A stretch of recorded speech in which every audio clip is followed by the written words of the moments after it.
উচ্চ ও নিম্নবিত্তের মধ্যে বৈষম্য বাড়ছে বিশ্বের সবচেয়ে বড় অর্থনীতির দেশ যুক্তরাষ্ট্রে। বর্তমানে দেশটির ভোক্তা ব্যয়ের অর্ধেকটাই করে প্রথম সারির ধনী মার্কিনীরা। অন্যদিকে মূল্যস্ফীতি চাপে খরচ কমাচ্ছে মধ্য ও নিম্নবিত্তরা।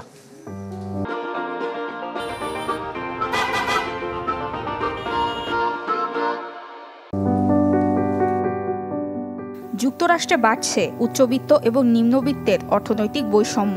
দুর্বল শ্রমবাজার এবং মূল্যস্ফীতির বোঝা মাথায় নিয়ে খরচের লাগাম টানছে নিম্নবিত্তরা। বিপরীতে মোট ব্যয়ের অন্তত অর্ধেকটাই করছে প্রথম সারির 10% ধনীরা। ধনী গরিবের বৈষম্য দেশটিতে সবসময় থাকলেও সাম্প্রতিক অর্থনৈতিক বাস্তবতায় এই বিভাজন আরও স্পষ্ট হচ্ছে। শেয়ার বাজারের উত্থান এবং অন্যান্য সম্পদ থেকে আয় বাড়ছে উচ্চ আয়ের মার্কিনীদের। অন্যদিকে দ্রব্যমূল্য বাড়ার সমানুপাতিক হারে বাড়ছে না মধ্যবিত্ত এবং নিম্নবিত্তের আয়, যার কারণ শ্রমবাজারের দুর্বল গতি এবং অস্থিরতা। করোনা মহামারীর সময় যুক্তরাষ্ট্রে এই অর্থনৈতিক বৈষম্য অনেকটা কমে গিয়েছিল। তখন মধ্যবিত্ত এবং নিম্নবিত্ত পরিবারগুলোকে $1 ট্রিলিয়ন সরকারি সহায়তা করা হয়। কর্মী সংকটের ফলে বেতন ও মজুরি বেড়ে যায়।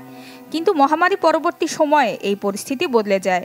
আয় বৃদ্ধির ধীরগতি এবং মুদ্রাস্ফীতি অনেক পরিবারের উপর আর্থিক চাপ সৃষ্টি করে, ফলে তাদের ক্রেডিট কার্ড সহ অন্যান্য ঋণের পরিমাণ বাড়ছে। গবেষণা সংস্থা নিউমেরেটরের তথ্য বলছে, নিম্নবিত্ত পরিবারগুলোর ব্যয় উল্লেখযোগ্য হারে কমে গেছে। চীনের সাথে বাণিজ্য যুদ্ধ, অভিবাসন নীতি সহ ট্রাম্প প্রশাসনের কিছু নীতি এবং সাম্প্রতিক শাটডাউন এই পরিস্থিতিকে আরও জটিল করেছে। কিন্তু সামষ্টিক অর্থনীতির হিসাব নিকাশে বৈষম্যের এই চিত্র ঢাকা পড়ে যায়। ভোক্তা ব্যয় মূল্যস্ফীতিকে ছাড়িয়ে যাচ্ছে। গৃহস্থালী ঋণের পরিমাণ বাড়লেও সেটা লাগামের মধ্যেই।